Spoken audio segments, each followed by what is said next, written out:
हरे कृष्ण कृष्ण कृष्ण हरे हरे, हरे राम राम राम हरे हरे। हरे कृष्ण। सकल भक्तबृंद के आमार अनंत कोटि दंडवत प्रणाम। आशा करी सकले भालो आछेन एबं सबाई राधा अष्टमी करार जन्य प्रस्तुत आछेन। तार से आगामी 11 सेप्टेम्बर आमादेर श्रीमती राधारानीर शुभ आविर्भाव तिथि महामहोत्सव। এই উপলক্ষে আমরা আজকে ভেবেছি রাধারানীর লীলা বিলাস সম্বন্ধে আলোচনা করব। রাধারানীর শুভ আবির্ভাব কিভাবে হলো এবং উনি বৃন্দাবনে কি কি লীলা করেছেন সেগুলো দু একটা, বেশি নয়, আমরা ধারাবাহিকভাবে করতে থাকব। তো আপনারা আমাদের চ্যানেলের দিকে খেয়াল রাখবেন এবং নিয়মিত দর্শক হবেন আশা করি, এবং শ্রীমতী রাধারানীর সম্বন্ধে শ্রবণ করে রাধারানীর প্রতি আমাদের প্রেম ভাবের আরো বৃদ্ধি করবেন। হরে কৃষ্ণ। श्रीमती राधा रानी की जय, राधा रानी की जय, महारानी की जय, बोलो बरसाने वाली की जय जय जय। ता राधा रानी हच्छेन बरसाने वाली। हरे कृष्ण। যখন ভগবান শ্রীকৃষ্ণ এই ভৌম বৃন্দাবনে আসার প্ল্যান করলেন যে উনি ভৌম বৃন্দাবনে আসবেন, সঙ্গে যদি রাধারানী না থাকেন তাহলে উনি কিভাবে এই বৃন্দাবনে লীলা বিলাস করবেন। তাই তিনি রাধারানীর কাছে গেলেন, বলে রাধে তুমি আমার সঙ্গে চলো। বলে কোথায়? বলে ভৌম বৃন্দাবনে, ভূলোকে যাব আমি। রাধারানী বলছে প্রভু আপনি যান, আমি যাব না। কেন যাবে না তুমি? বলছি সেখানে বৃন্দাবন আছে কিন্তু সেখানে গোবর্ধন নেই, সেখানে যমুনা নেই, সেখানে আমার সখীরা নেই, আমি কাদের নিয়ে সেখানে লীলা বিলাস করব? আমি যাব না। তখন শ্রীকৃষ্ণ রাধারানীকে বললেন, হে রাধে চলোই না, দেখবে তোমার গোবর্ধন সেখানে উপস্থিত, দেখবে তুমি সেখানে তোমার যমুনা উপস্থিত, তোমার সখীরা উপস্থিত, চলো তাহলে তুমি আমার সঙ্গে।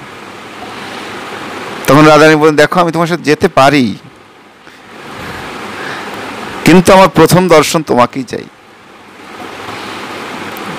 আমি তোমার বিরহে থাকতে পারবো না, আমি তাই প্রথম দর্শনে তোমাকেই দেখতে চাই, আমি আর কাউকে দেখব না।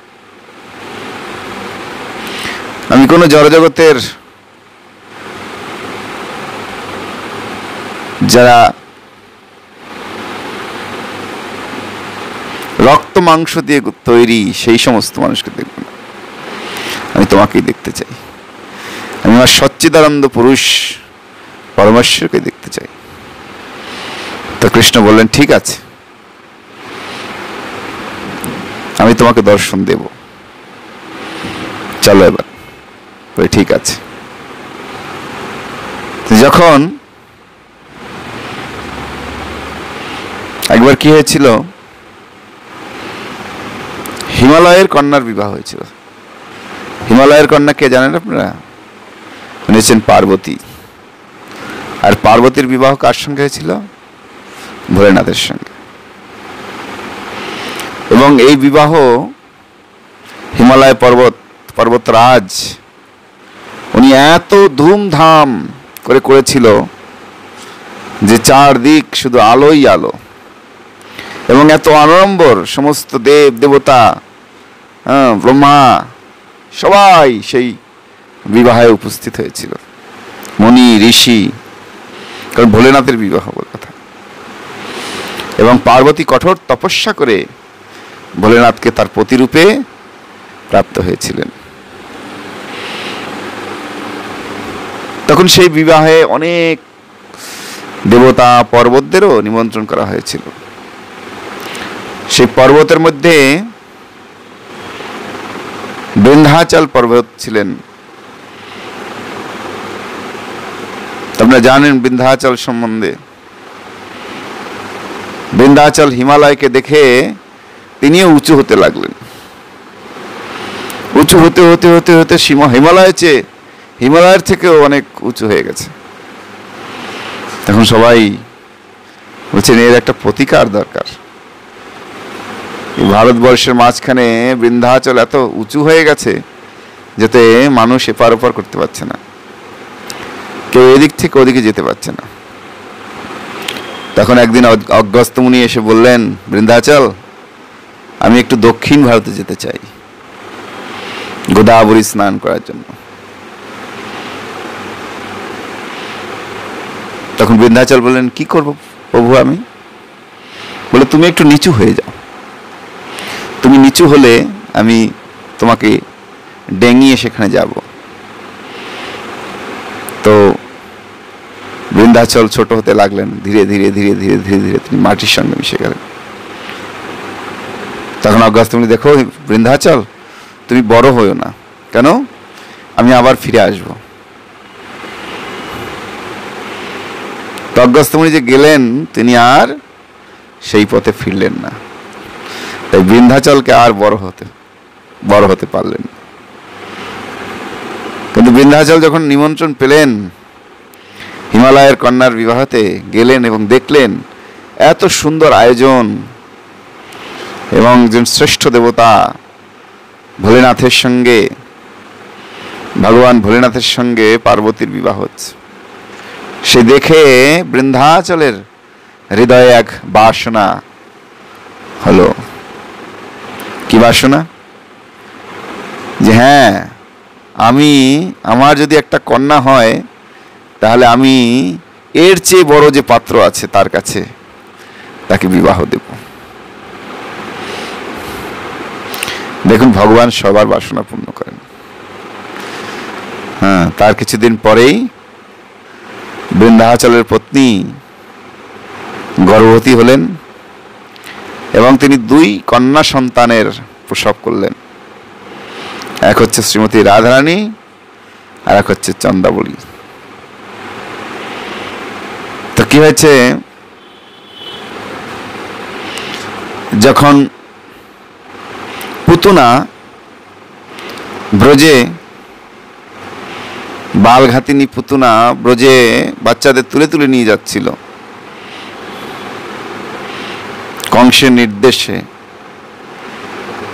তখন রাধারানী খুব ছোট ছিলেন এবং রাধারানী জন্ম থেকেই তিনি চোখ খুলছেন না।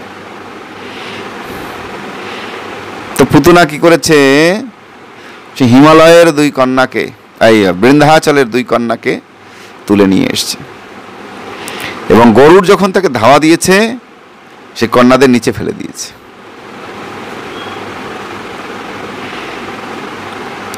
এবং বৃষভানু রাজা প্রত্যেক দিন উনি পুষ্প চয়ন করতেন রাভেলে। এটা রাভেলের ঘটনা। বৃষভানু রাজা এবং তার ভাই তারা প্রতিদিন পুষ্প চয়ন করতেন, পদ্মবনে যেতেন, পদ্ম পুষ্প নিয়ে এসে নারায়ণকে পুজো করতেন। তো বৃষভানু রাজা পদ্মবনে গিয়ে পদ্মের ভিতর দেখছে এত সুন্দর একটা ফুটফুটে বাচ্চা।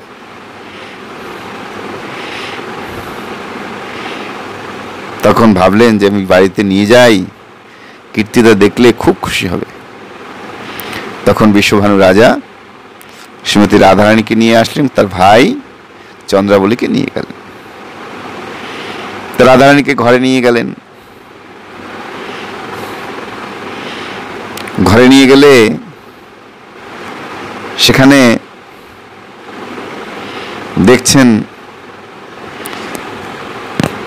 সে বালিকা লালি চোখ বন্ধ করে আছে, কোনোভাবেই তাকে চোখ খোলানো গেল না। তো সব বৃন্দাবনের প্রচার হয়ে গেছে, রাভেলের প্রচার হয়ে গেছে ব্রজে, যে বিশ্ববাণী রাজার একটা কন্যা হয়েছে, কিন্তু সেই কন্যা অন্ধ, চোখে দেখে না, এবং খুব ফুটফুটে, খুব সুন্দর। এরকম কন্যা ত্রিভুবনে আর একটিও নেই। এই কথা যখন শুনলেন সবাই, তো সবাই বিস্মিত হয়ে সেই কন্যাকে দেখার জন্য ছুটে আসলেন বিশ্ববানু রাজার বাড়িতে। তো সবাই আসছেন।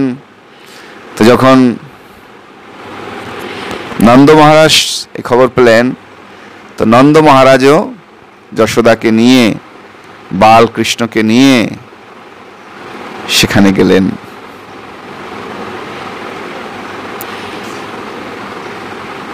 তো নন্দ মহারাজ এবং বিশ্বভানু রাজা, তারা যখন বন্ধু সাক্ষাৎ হয়, তখন জানেন আপনারা তাদের একটা অন্যরকম ভাব। এবং কৃষ্ণ যশোদা মায়ের কোল থেকে নেমে ধীরে ধীরে অন্দরমহলে চলে গেলেন। এবং অন্দরমহলে গিয়ে যখন ভগবান শ্রীকৃষ্ণ শ্রীমতী রাধারানীর হাতে হাত রাখলেন, তখন রাধারানী বুঝতে পারলেন যে আমার প্রভু সেখানে উপস্থিত হয়েছেন। তখন শ্রীমতী রাধারানী উনি চোখ খুললেন, এবং এইগুলো দেখে সবাই বিস্মিত হয়ে গেলেন, সবাই হরিধ্বনি দিতে লাগলেন। এবং যশোদা এবং কীর্তিদার মধ্যে এক বিশেষ সম্পর্ক তৈরি হলো। খুব আনন্দ উৎসব হলো তখন, যে না, রাধারানী চোখ খুলেছে। এভাবে কৃষ্ণ এবং রাধার সেই অপ্রাকৃত লীলাবিলাস বৃন্দাবনে চলছে।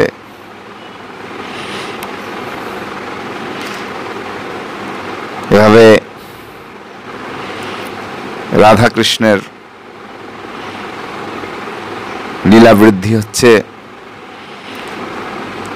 তো রাধারানী যখন বড় হয়ে গেছে, একটু বড়, 6-7 বছর বয়স তার,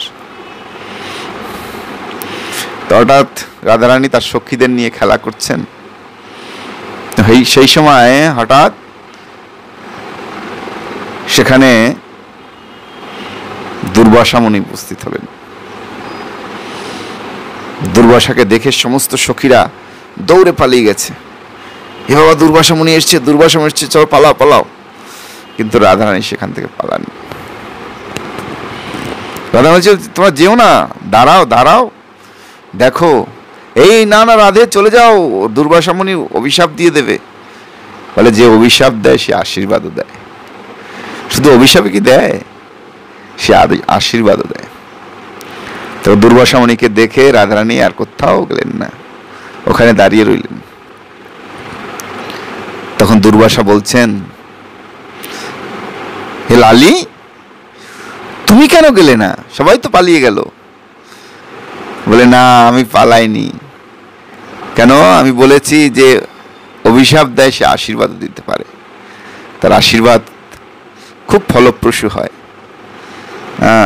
তাই আমি দাঁড়িয়ে আছি, আপনি আমাকে আশীর্বাদ দেবেন তাই। বলে, বাহ, তুমি কত ভালো, কত সুন্দর। ঠিক আছে, তুমি আমার জন্য আজকে পায়েস রান্না করো।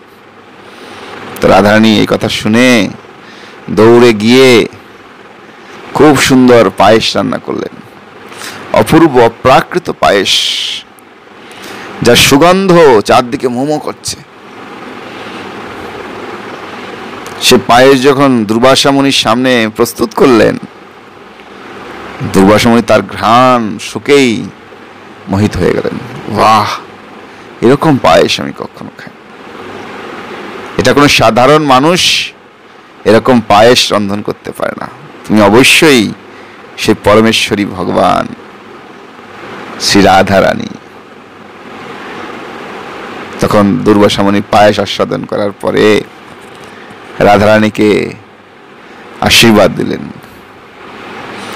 তুমি যা রান্না করবে সেই রান্না যে খাবে সে নীরোগ হবে, সুন্দর হবে, শক্তিশালী হবে, সুঠাম হবে, দেখতে সুন্দর হবে।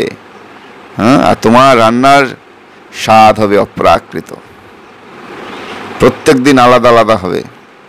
কোনোদিন তুমি একরকমের রান্না করবে না, আলাদা, প্রত্যেক দিন স্বাদ অন্যরকম, অপ্রাকৃত বেড়ে যাবে।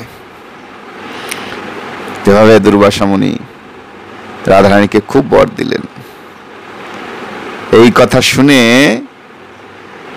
যশোদা এবং নন্দ মহারাজ, কীর্তিদা সুন্দরী এবং বিশ্ববানু রাজাকে বললেন, দেখো মিত্র, আমার ছেলের তো অনেক শত্রু, তুমি তো দেখেছো প্রতিদিন আমাদের গ্রামে অনেক রাক্ষস এই সেই আসে, তাই কাজ করো, রাধাকে বলো প্রতিদিন আমার ছেলের জন্য একটু রান্না করে যায়। বলছে ঠিক আছে ঠিক আছে, এটা তো ঠিক, ভালো কথা, কৃষ্ণের জন্য রাধা রান্না করবে তো ঠিক আছে। এবং প্রত্যেক দিন রাধারানী কি করতেন, বৃন্দাবনে গিয়ে শ্রীকৃষ্ণের জন্য রান্না করতেন, এবং রান্না শেষে যখন বাড়িতে আসতেন তখন একটা পুকুরে তিনি হাত ধুতেন। তো সেই পুকুরটার নাম পিলিয়া পুকুর। আপনারা যখন ঠান্ডার দিনে কখন যাবেন দেখবেন পুকুরের জল পুরো হলুদ হয়ে আছে। এটা হচ্ছে রাধাকৃষ্ণের অপ্রাকৃত লীলা। তা আমরা যদি শুনতে আগ্রহ প্রকাশ করেন তাহলে আমরা এই রাধাষ্টমীর প্রত্যেক দিনে আপনাদের এই লীলা কথা আমরা শ্রবণ করাতে পারি, রাধাকৃষ্ণের অপ্রাকৃত লীলা কথা শ্রবণ করাতে পারি। তাই সবাই আমার চ্যানেলটা লাইক, কমেন্ট, সাবস্ক্রাইব করুন এবং বেল আইকনটা দেবিয়ে আমাদের প্রত্যেক দিনের যে ভিডিও, বিভিন্ন রকম ভজন, কীর্তন, প্রবচন, এগুলোতে অংশগ্রহণ করুন। সবাই ভালো থাকবেন। হরে কৃষ্ণ। শ্রীমতী রাধারানী কি জয়।